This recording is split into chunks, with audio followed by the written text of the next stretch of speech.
Hello everyone. So today we are going to study the Wishart distribution. So Wishart distribution is an extension of chi-square distribution. Now why do we need to study? So in the previous lecture we had seen that the maximum likelihood estimators of mean vector mu and variance covariance matrix sigma are unbiased estimators. So unbiasedness is not the only property that one wishes to investigate. We do want to know the distribution of the maximum likelihood estimators. So in case of mu hat, that is the MLE of mu, we know that it will be again again follow p-variate normal distribution. Can we conclude the same thing or a similar conclusion can we draw for sigma hat? That's the question. And the question gets answered through Wishart distribution. So let us first try to understand what do we have in the Wishart distribution and why do we call it as an extension of chi-square distribution. So let us recall briefly when do we get chi-square distribution. So when we add independent squares of independent uh, normal random variables, then we end up getting chi-square distribution. Now, every normal distribution may not give you chi-square depending on the conditions and all. So some centralization will have to be needed, will have to be done if we are dealing with normal distribution with non-zero mean. So but if we assume that we are adding the squares of standard normal random variables, then we know that the addition again follows chi-square distribution. So an extension of this would be adding p-variate normal random vectors. Now what do we mean by the square in this case when we are dealing with a random vector? So instead of square, now we need to take the multiplication of the vector with itself. So that will give us a matrix, and thus Wishart distribution is basically a distribution associated with a random matrix. So far we have studied probability distribution of random vectors, but now we are studying the probability distribution of random matrix. So this is how Wishart distribution differs from all the other probability distributions that one would have studied so far. So let us look at the definition. So let A be the random symmetric matrix. We say that A has Wishart distribution with parameters P, N and sigma if A is distributed as summation yr prime yr dash, where r goes from 1 to small n. Now this small n becomes one of the parameters of the Wishart distribution, and this yr or these yr yrs are IID p-variate normal random vectors with mean vector 0 and variance covariance matrix at sigma. So what do we do here actually is we consider the addition of n matrices. Notice that y1 y1 dash, y2 y2 dash and so on up to yn yn dash are all n matrices, each of order p by p. So when we add them together, we get ultimately a p by p matrix. So basically Wishart distribution is addition of n independent p by p matrices. Now, why am I saying independent? So, here we are assuming that yi's are independent and identically distributed normal p-variate normal random vectors.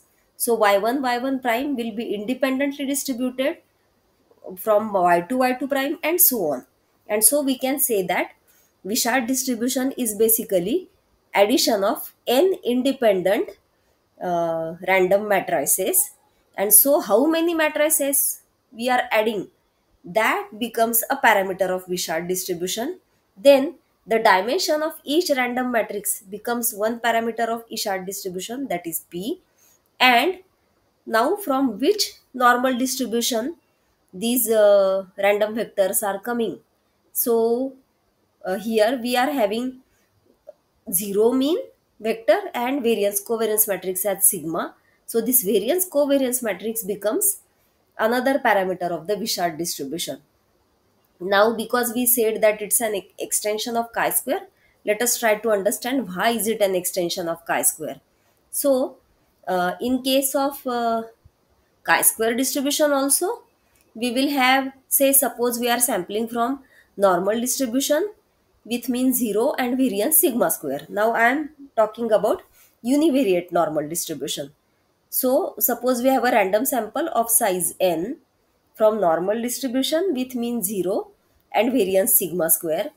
Then summation xi square, if x1 to xn is a random sample, then summation xi square upon sigma square will follow chi-square distribution with n degrees of freedom.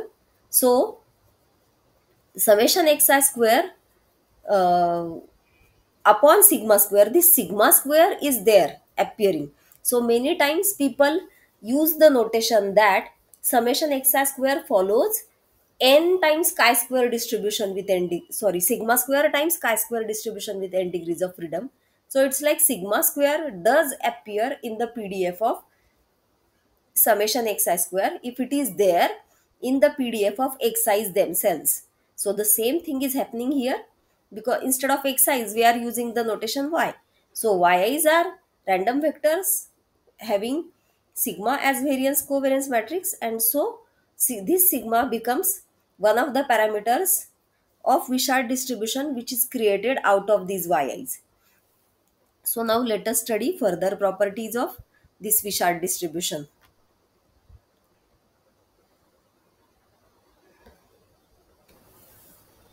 So let us see what are the properties associated with Wishart distribution, and can we use the basic definition of Wishart distribution to get the distribution of sigma hat. So the result 4 says that n times sigma hat, which is nothing but summation xi minus x bar into xi minus x bar transpose, follows Wishart distribution with parameters p, n minus 1 and sigma. So and this is also denoted like this: w with suffix p, and in bracket follows the parameters n minus 1 and sigma. So now to prove this, let us first try to understand this lemma, and then we shall come back to the result 4. So now the lemma says that if we put n random vectors from p-variate normal distribution with parameters mu and sigma as columns of a matrix. So that means that this x1 is x1 to xn are IID normal p mu sigma.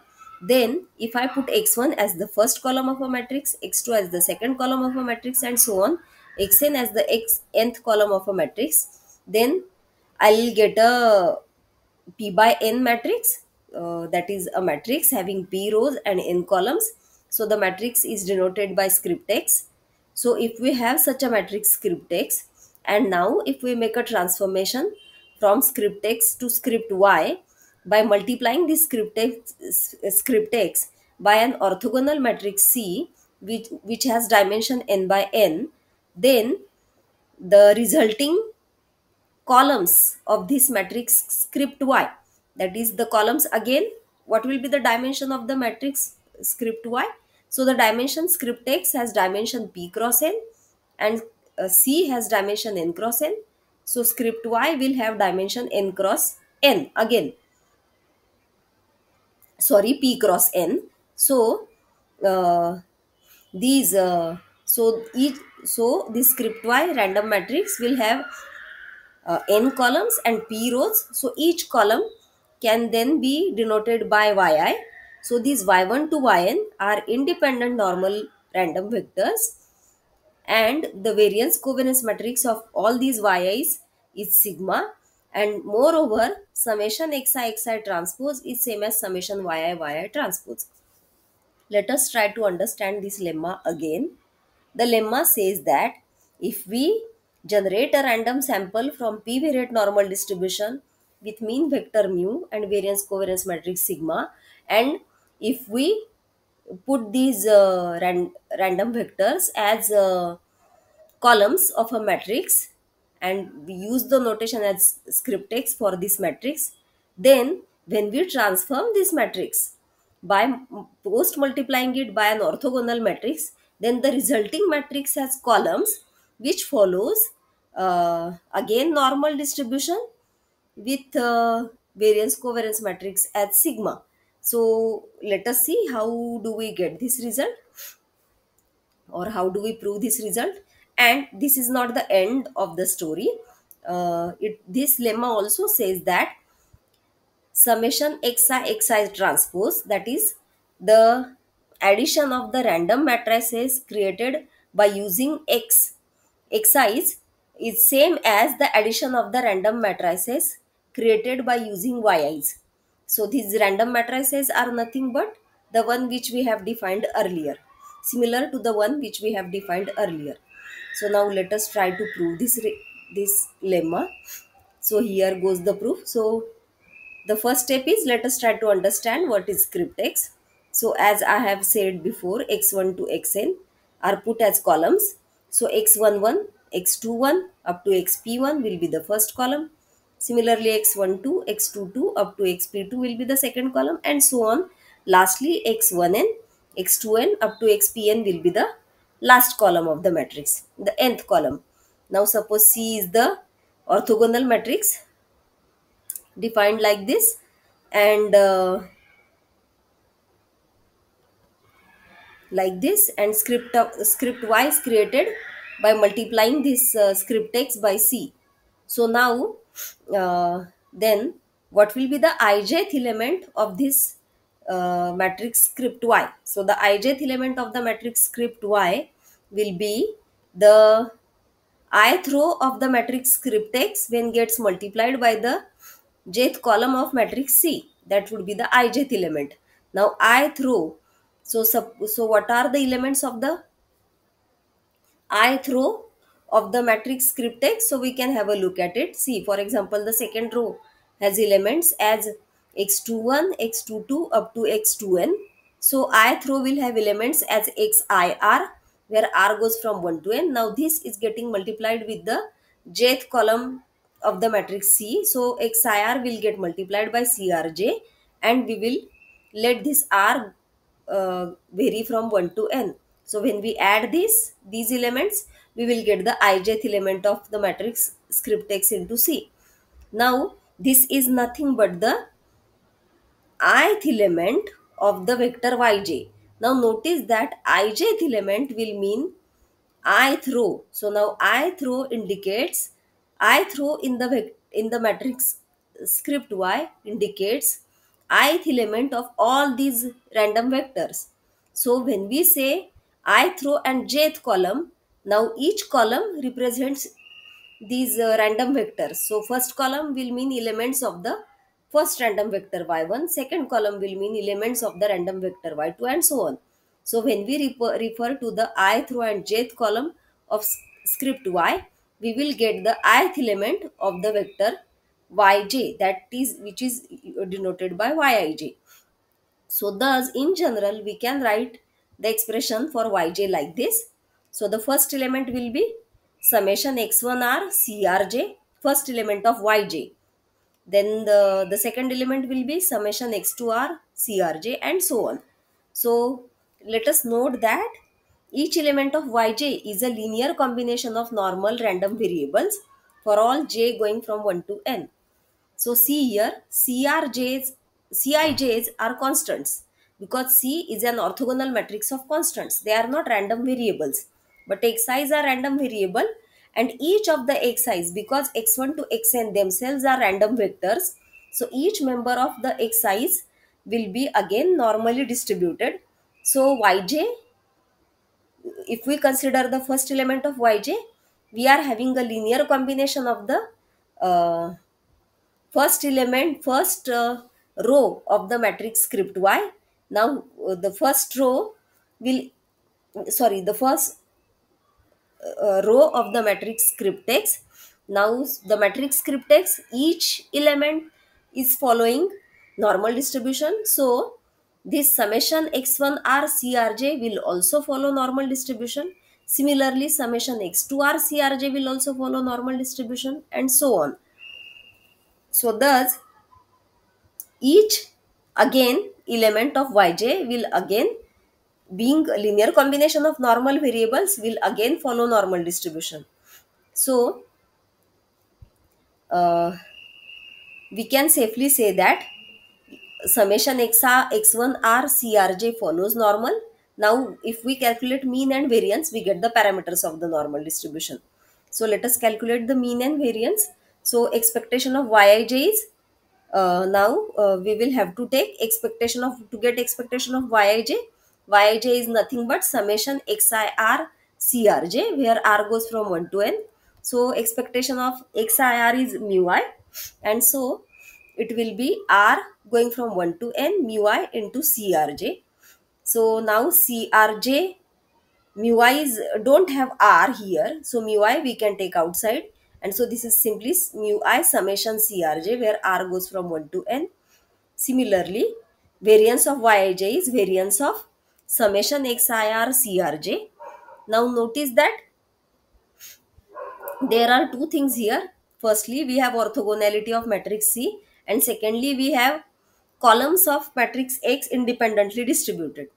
So we will use this fact here. So now variance of summation of xir, if we apply the formula, we will have crj square variance of xir added over r going from 1 to n, and then we will have the covariance terms.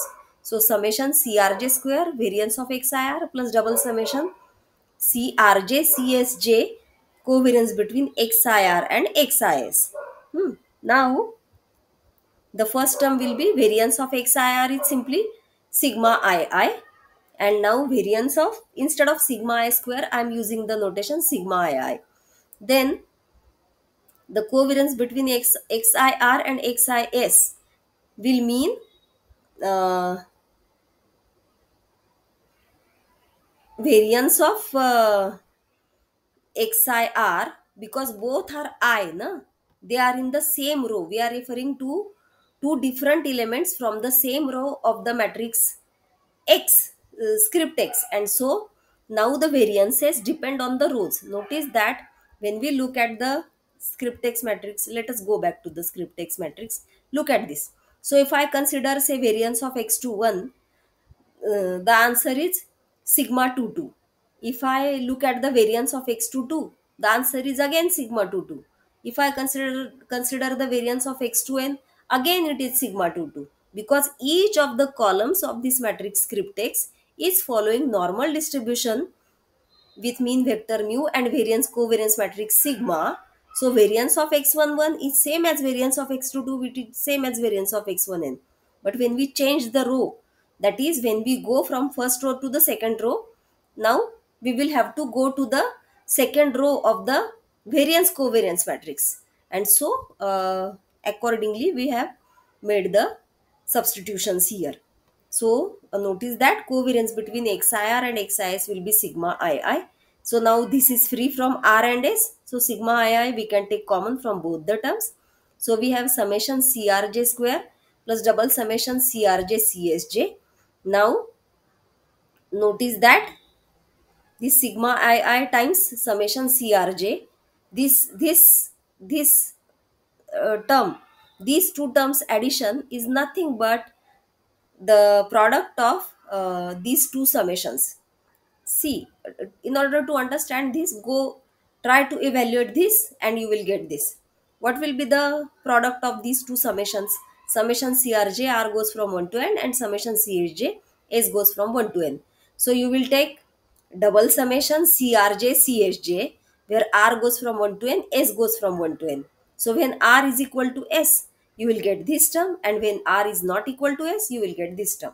So this is how this bracket matches with the product of these two brackets. And now this is nothing but this r, because we are summing over the same we are summing over the running variable which is taking the same values. Here r goes from 1 to n, s also goes from 1 to n. So this is simply square of this first term itself. So this is sigma I summation crj r goes from 1 to n whole square. Now because this is nothing but the product of two different rows of the same, of the matrix C, and so the vector product will be 0, sorry, it will be 1, and so it will be like the norm of the um, jth row, and so the summation crj square whole square will be 1, since C is an orthogonal matrix, and this variance, so variance of Ij will be simply sigma ii, and so we have got mean as mu ii and variance as sigma ii. So we can say that Yij follows, and this is true for all I going from 1 to p and j going from 1 to n. So we can safely say that y1j follows normal distribution with mean mu1 times summation crj and sigma 11. Y2j follows normal distribution with mean mu2 summation crj sigma 22, and so on. So let me make a correction. I said that mean should be mu I, but mu I, not mu I. We had already shown that the mean is mu I times summation CRJ. And so this is how it is. So if we put all this together, we get these are all nothing but the elements of the jth column of the matrix Y. And so this becomes Yj, and so this will be p variate normal distribution. This will follow p variate normal distribution with mean vector, where in the mean vector we will be putting all these elements together, and covariance matrix are nothing but the sigma 11 sigma 22 sigma pp is simply will simply give you the matrix sigma. Now let us call this as mu j star. So what do we get? This mu j star is nothing but mu1 summation crj up to mu p summation crj. Now this I can rewrite as mu1 mu2 up to mu p. I can write as a row vector, and so this is simply summation crj times mu, sorry, column vector, and so this will be simply summation crj times mu. Now in order to prove this, we also should show that the covariance between these two, say y2j and ypj, y1j and ypj, and so on. So in short, ykj and ylj is also sigma ij. So that we do here. So we consider the covariance between ykj and ylj. So now by definition, ykj and ylj are summation xkr crj and summation xlr crj. Okay, so now again this is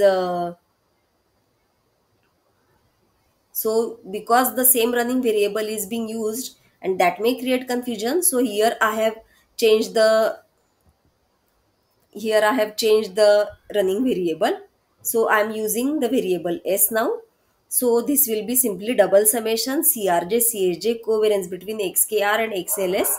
So now this is the covariance between xkr and xls will not depend on r and s, it will depend on k and l, and so this will be sigma kl. So crj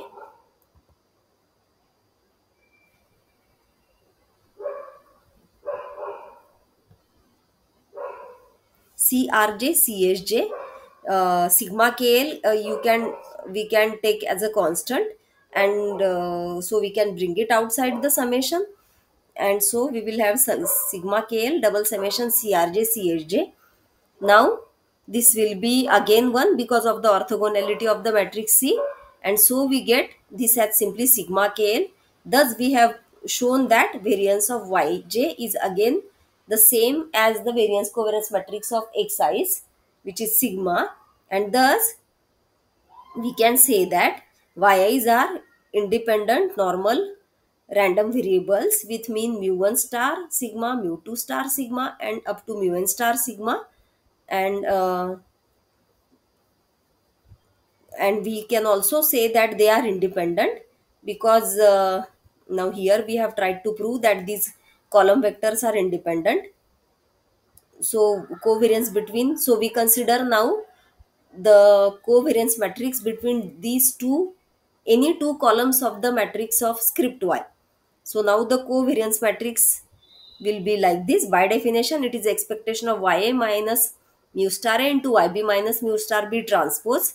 Now, to find the above covariance matrix, let us consider the kth element of YA and lth element of YB, and so we get this again as 0 because the covariance between XKR and XLS is 0, because they are when k is not equal to L. When k is equal to L, we will get the variance, and so we can show that yi's are independently distributed. And why we are getting this covariance to be 0? Because xi's themselves, x1, the column, the first column of the matrix, is independently distributed of x to the second column of the matrix script x, and this is applicable for any two columns of the matrix script x, and so we are getting the covariance to be 0. And so thus we have shown that the distribution of y is again normal. Y is again follow normal distribution, p variate normal distribution. So now let us prove the last part. So to prove the last part, that is summation xi transpose is same as summation yi transpose, we consider the transformation. So script x matrix is nothing but y times c prime. So script x transpose will be script y, c prime c script y transpose. Now c itself is an orthogonal matrix, so c prime c will be identity. So this we get as script y into script y transpose. But script x into script x transpose is nothing but summation of xi prime. And so the left hand side gives us summation xi prime, and the right hand side gives us summation yi prime. And so finally this is how we prove the lemma. So now let us continue this discussion to the next lecture.